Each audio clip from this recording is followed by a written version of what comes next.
तो आदाब, नमस्कार, गुड इवनिंग, सत श्री अकाल। एक बार फिर आप तमाम लोगों का स्वागत है क्राइम तक की कहानी की इस एपिसोड में। उम्मीद है पूरी क्राइम तक की फैमिली अच्छी होगी। आज सैटरडे, शनिवार, कहानी रिकॉर्डेड, कल संडे।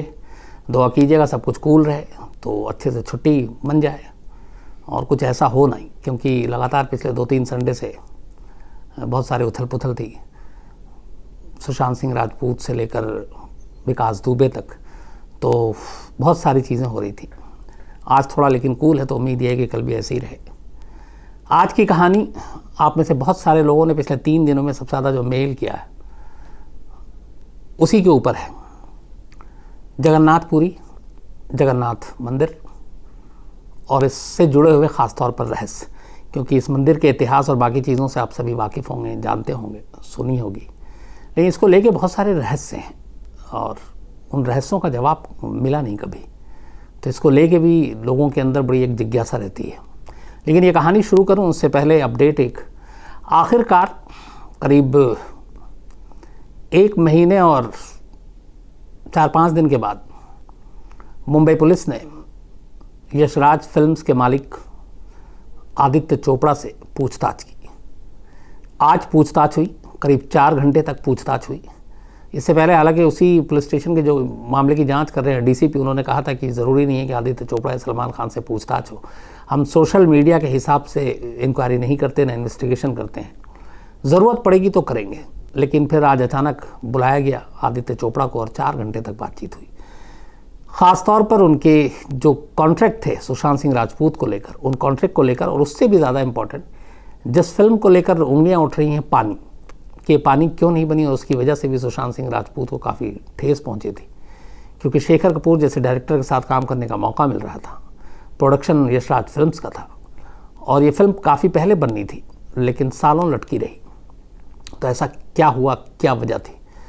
तो जो खबर आई है वो ये है कि आदित्य चोपड़ा ने बताया कि फ़िल्म बननी थी और इसके लिए सुशांत ने मेहनत भी बहुत की थी, लेकिन क्रिएटिव जो फिल्म की क्रिएटिव पहलू है, एस्पेक्ट, उसको लेकर उनके और शेखर कपूर के बीच में कुछ टकराव आ गया था। शेखर कपूर किसी और तरीके से चाहते थे इस फिल्म का फिल्मांकन और आदित्य चोपड़ा किसी और तरीके से। तो इन दोनों के बीच में, मतलब डायरेक्टर और प्रोड्यूसर के बीच में टकराव की वजह से ये फिल्म टलती गई, जिसका असर सुशांत सिंह राजपूत पे भी पड़ा।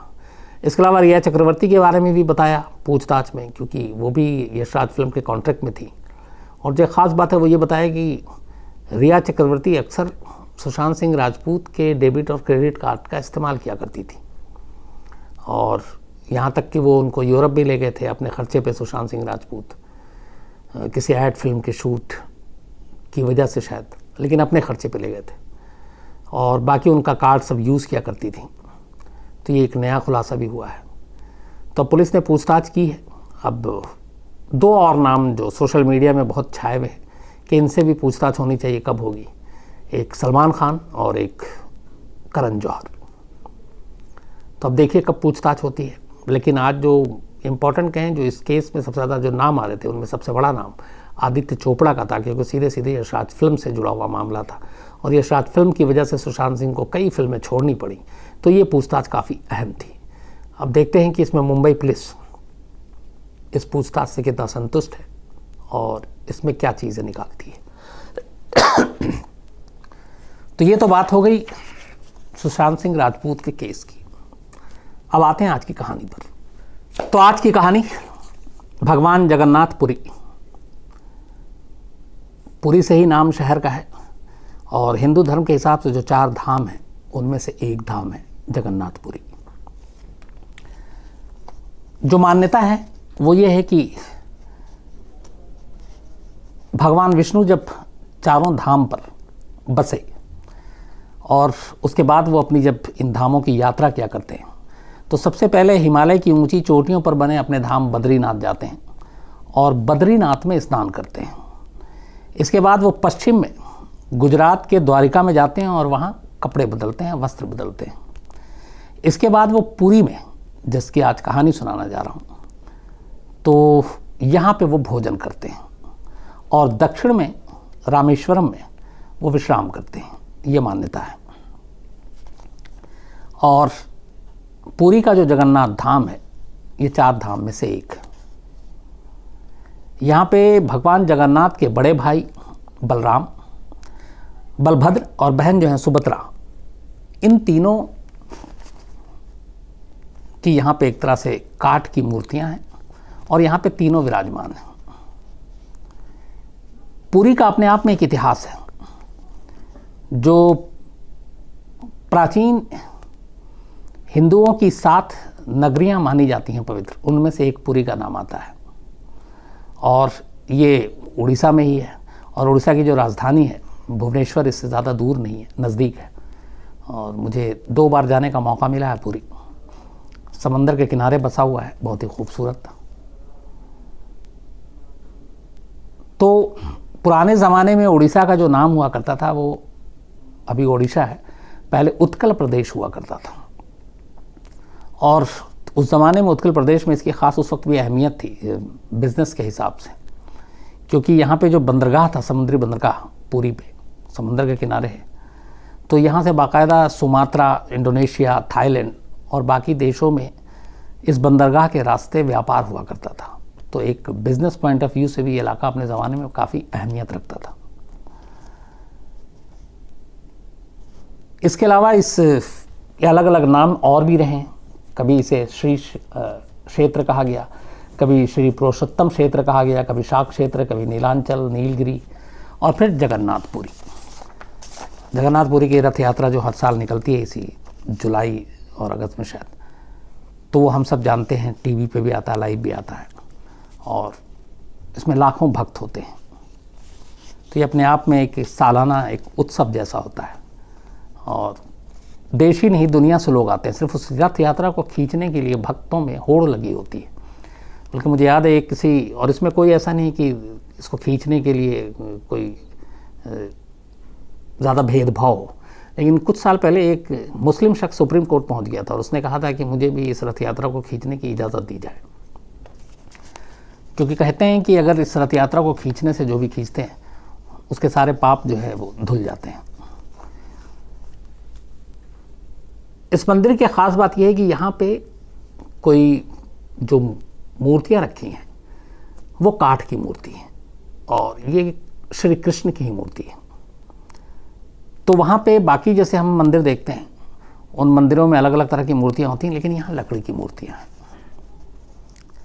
अब इसको लेके तमाम बहुत सारे रहस्य हैं जिनके ऊपर मैंने रिसर्च किया, बात की, अपने जो पुरी में बहुत सारे रिपोर्टर रहे उनसे बात की, कुछ धार्मिक विद्वानों से बात की और उन चीज़ों को बात करके जो पॉइंटर लेकर आया हूँ, जो ख़ास रहस्य हैं, वो आपके सामने रखता हूँ।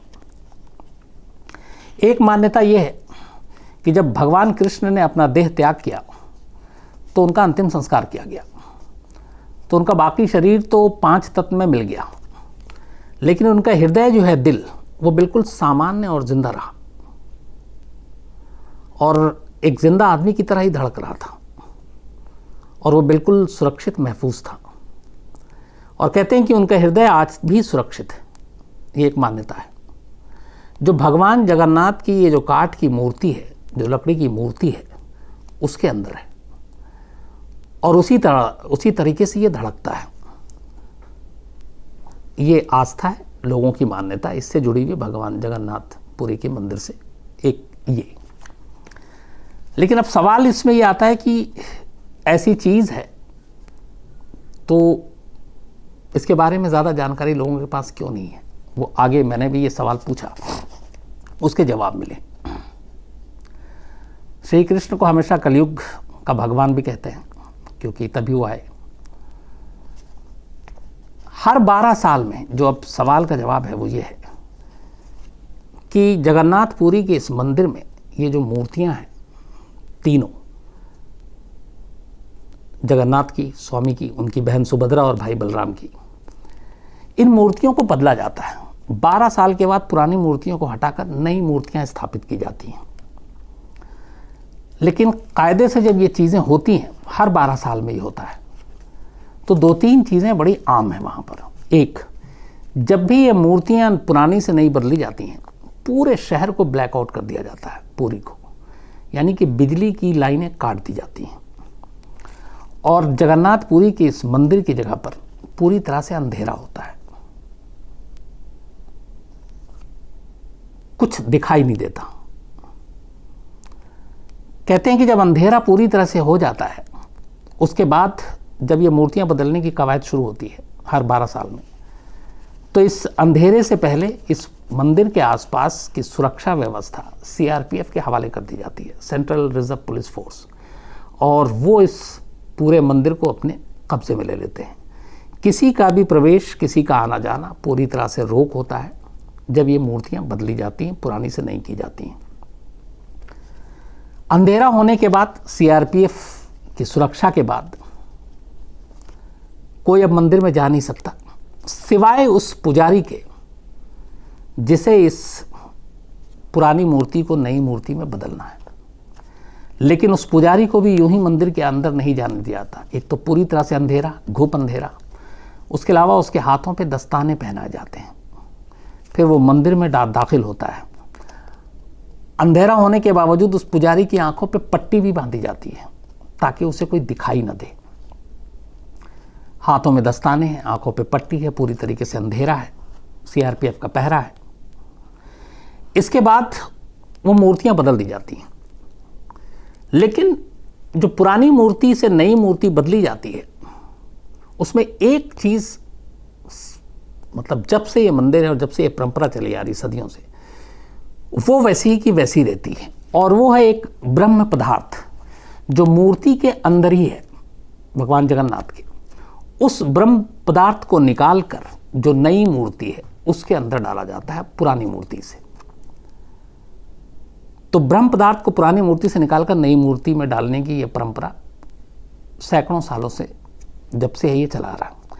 लेकिन ये ब्रह्म पदार्थ क्या है जो एक, मूर्तियां तो 12 साल में बदल रही हैं, लेकिन वो चीज़ें नहीं बदल रही, वो उठाकर निकालकर दूसरी जो नई मूर्ति उसमें डाली जाती हैं। इसके बारे में आज तक कोई भी नहीं बता पाया कि आखिर ये ब्रह्म पदार्थ है क्या। आज तक किसी ने इसको देखा नहीं है, और शायद सैकड़ों हजारों सालों से यह परंपरा चली आ रही है। यानी कि यह ब्रह्म पदार्थ हर 12 साल में पुरानी मूर्ति से नई मूर्ति में ट्रांसफर कर दिया जाता है। लेकिन जो पुजारी इसको ट्रांसफर करता है उसे भी नहीं मालूम कि ये चीज़ है क्या। ये इस मंदिर और इसकी मूर्ति से जुड़ा हुआ ये अब तक का शायद सबसे बड़ा रहस्य है। हालांकि इसके बारे में, ब्रह्म पदार्थ के बारे में एक ये मान्यता है कि अगर इसे किसी ने देख लिया तो उसकी फौरन मौत हो जाएगी, और शायद वो देख भी नहीं पाएगा, क्योंकि उसके अंदर इतने चीथड़े हैं। बल्कि कुछ लोग ये भी कहते हैं कि उसके देखते ही सामने वाले के शरीर के चीथड़े उड़ जाएंगे। और इस ब्रह्म पदार्थ को जोड़ा जाता है हमेशा श्री कृष्ण से। लेकिन यह है क्या, किसी ने देखा नहीं। जैसा आपको बताया कि ब्लैकआउट होता है, अंधेरा होता है, पुजारी के आंखों पे पट्टियां बंधी होती हैं और हाथों में दस्ताने होते हैं। कुछ पुजारियों से लोगों ने बातचीत करने की कोशिश की थी जो इस परंपरा का निर्वाह करते आए, यानी कि 12 साल में उस मूर्ति से, पुरानी मूर्ति से नई मूर्ति में ये ब्रह्म पदार्थ डालते आए हैं कि आखिर ये है कि आप जाते हैं, लेकिन आंखों पे पट्टी है, दिखाई नहीं दिया, ठीक है, हाथों में दस्ताने है, लेकिन कुछ तो महसूस हुआ होगा। तो इनमें से कुछ पुजारियों ने जब पूछा गया था तो उन्होंने अपनी उस वक्त की जो एक्सपीरियंस था वो शेयर किया था, और वो बताया था कि जब वो पुरानी मूर्ति से उस ब्रह्म पदार्थ को निकाल कर नई मूर्ति में डालते हैं और हाथों में लेकर, चूँकि हाथों से ही निकाल कर डालना है, तो उन्हें अपने हाथों में ऐसा लगता है कि जैसे कुछ उछल रहा है, खरगोश जैसा हरकत करता है वो। लेकिन क्या है ये नहीं मालूम, लेकिन जब भी हाथ में आता है तो लगता है कि कोई ऐसी चीज़ है जिसमें हरकत है, जिसमें जान है, और जो खरगोश जैसा उछल रहा है, और बस उसके बाद वो डाल देते हैं। पूरी तरह से हाथ में फील और भी नहीं होता, इसलिए कि दस्ताने भी पहने हुए हैं। तो एक ये सबसे बड़ा रहस्य कि हर 12 साल में मूर्तियां नई बनाई जाती, वहाँ पे रखी जाती हैं, पुरानी मूर्तियां हटा दी जाती हैं। लेकिन वो जो ब्रह्म पदार्थ शुरू से चला आ रहा हर मूर्ति के अंदर 12 साल में, वो परंपरा आज भी है। लेकिन वो क्या है, कुछ लोग कहते हैं जो वही कि वो श्री कृष्ण का दिल है, कुछ इसको ब्रह्म पदार्थ के नाम से जानते हैं। लेकिन हकीकत क्या है, इस बारे में आज तक कोई नहीं जान पाया, क्योंकि ना इसे देख सकते हैं आप, और जब देख ही नहीं सकते तो आप बता भी नहीं सकते। जो मैंने आपको शुरू में बताया कि जगन्नाथपुरी की जब रथ यात्रा निकलती है हर साल, तो जो जगन्नाथ बल्कि पुरी के जो राजा है, वो राजा जो है इस मंदिर से जब ये रथ यात्रा निकलती है तो उसके बाद से बाकायदा सोने के झाड़ू उसको सोने के झाड़ू से इस रथ यात्रा को जब निकाला जाता है तो वो सोने का झाड़ू लगाते हैं। और ये चीज़ें हमेशा हर साल हम लोग टीवी पे भी देखते हैं। तो खुद झाड़ू लगाने के लिए पुरी के राजा आते हैं। इसके अलावा इस मंदिर से जुड़े हुए कुछ और अजीब रहस्य हैं। एक रहस्य ये है कि ये चूँकि एक समंदर के किनारे है, ये पुरी, आप में से बहुत सारे लोगों ने देखा होगा, तो इस मंदिर में एक सिंह द्वार है। तो इस सिंह द्वार की खासियत ये है कि जैसे ही सिंह द्वार पे आप एक कदम मंदिर के अंदर रखते हैं, जैसे ही, तो आपको सिंह द्वार से पहले जब आप बाहर हैं तब तक आपको समंदर की लहरों की आवाज़ें सुनाई देंगी, आपके कानों से गूंजेंगी, लहरें टकरा रही हैं साहिल किनारे, सब कुछ। लेकिन जैसे ही सिंह द्वार पे आपने कदम रखा, ये लहरों की आवाज़ अचानक गायब हो जाती हैं। समंदर की लहरों की कोई आवाज़ सिंह द्वार में एक कदम रखते ही आपके कानों से दूर हो जाती हैं। ऐसा क्यों होता है ये भी किसी को नहीं मालूम। लेकिन फिर वापसी में आप जैसे ही कदम बाहर निकालते हैं, पहला जैसे ही आपने कदम रखा, आपको उन लहरों की आवाज़ दोबारा आपके कानों तक आ जाएंगी।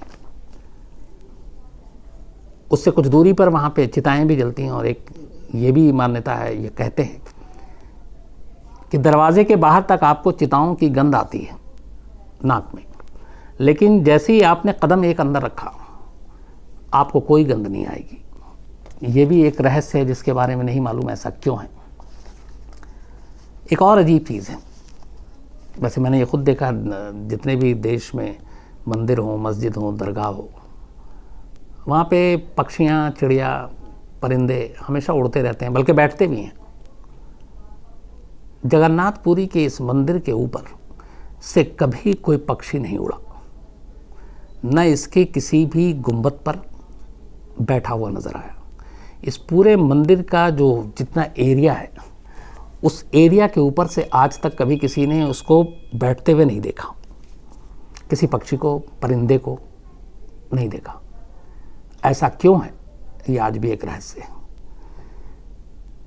इन पक्षियों के और परिंदों के इस मंदिर के ऊपर न उड़ान भरने की वजह से फिर ये भी है कि इसके ऊपर से कभी भी कोई हवाई जहाज़ या चॉपर, हेलीकॉप्टर, इसके उड़ने पे भी पाबंदी और मनाही है कि शायद इसके ऊपर से अगर कोई नहीं उड़ सकता तो फिर ये हुआ कि इसके ऊपर से प्लेन और बाकी चीज़ें भी नहीं उड़ेंगी।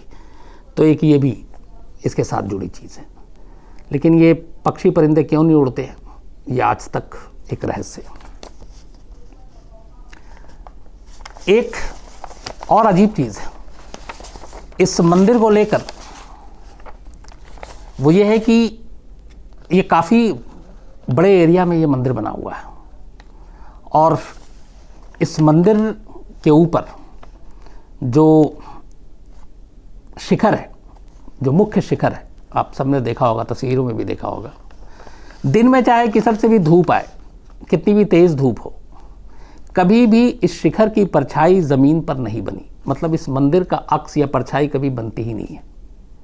जबकि आमतौर पे अगर हम सड़क पे चलें तो एक वक्त फिक्स होता है, सूरज के हिसाब से डिपेंड करता है, आदमी की परछाई बनती है, घरों की, बिल्डिंग की, हर चीज़ की। यहाँ तक कि अगर आपके सर से प्लेन उड़ रहा है और कहीं पे आप अगर नीचे लैंड करने जा रहा है, ऊंचाई कम है, तो भी आप देखेंगे तो ज़मीन पर उसकी अक्स या परछाई बनती है।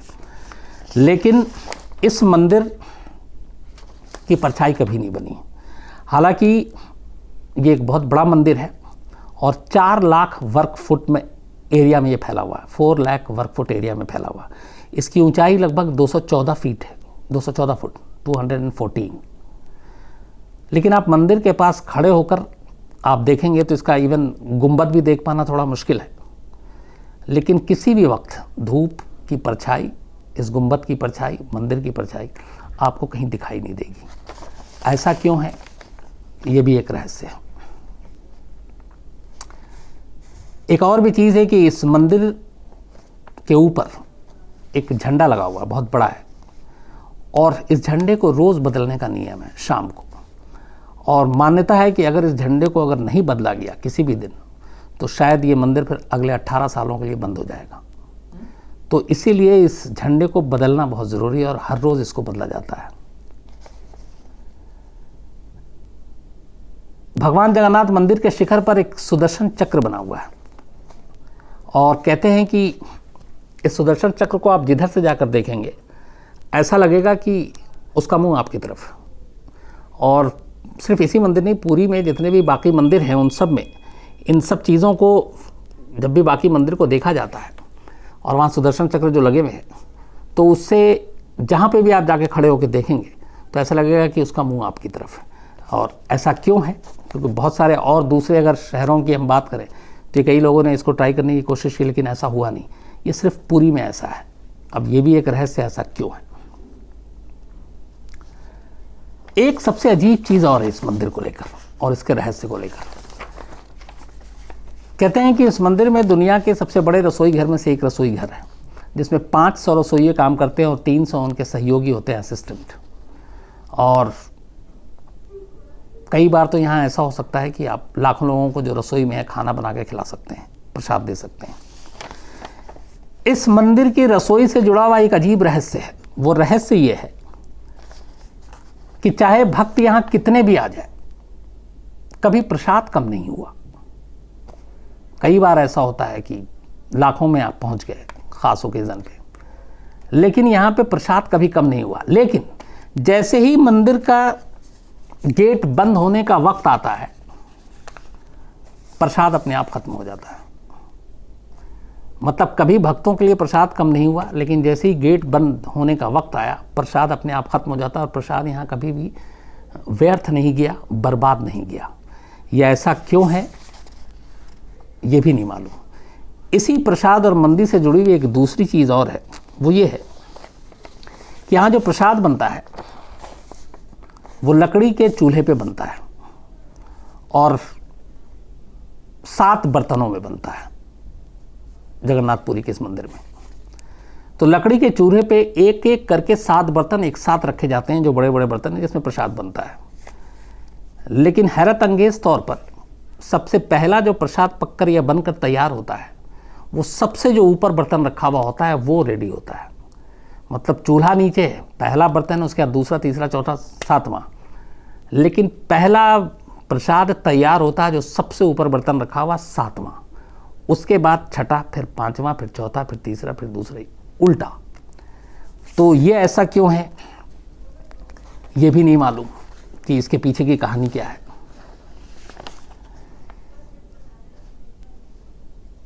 एक ये हमेशा और भी चीज़ कहते हैं कि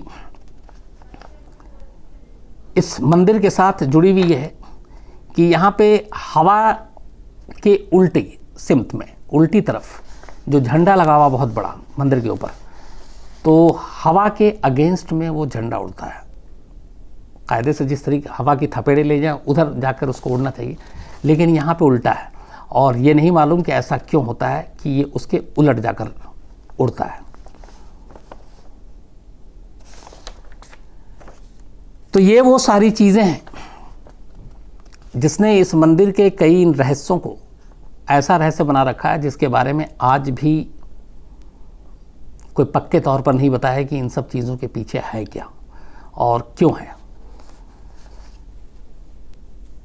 जो हवा का रुख है, हमेशा कहते हैं कि जो समंदर से इस तरफ आता है और फिर एक वक्त होता है वापस समंदर की तरफ जाता है। यहाँ इस मंदिर के पास हमेशा ये उल्टी चीज़ें होती हैं। वो जिस वक्त उसको समंदर से शहर की तरफ आना, वो शहर से समंदर की तरफ जाता है, और जब समंदर से शहर से समंदर की तरफ जाना तब वो अगेंस्ट आता है। और इसीलिए यहाँ पे हमेशा विपरीत दिशा में ये झंडा जो है ये उड़ता रहता है। कई लोगों से मैंने बात की थी, ये सारी चीज़ें उन्होंने बताया, ऐसे 10, 12, 15 जो भी रहस्य है वहाँ के। और हर एक कोई यहाँ पे वो जो जाता है, बहुत सारे लोग जिज्ञासापूर्व वहाँ पे जाते हैं तो इन चीज़ों को देखते हैं, परखते हैं, और लेकिन इन सवालों के जवाब नहीं मिल पाते हैं। तो इसको यही जोड़ के यही देखा जाता है कि यही सारे रहस्य हैं जिन्होंने जगन्नाथपुरी के इस मंदिर को भक्तों की नज़र में बहुत ख़ास बना रखा है। और इन रहस्यों की जिज्ञासा लेकर भी बहुत सारे लोग वहाँ जाते हैं। तो जितनी जानकारी जुटाई थी आपके लिए वो ये थी।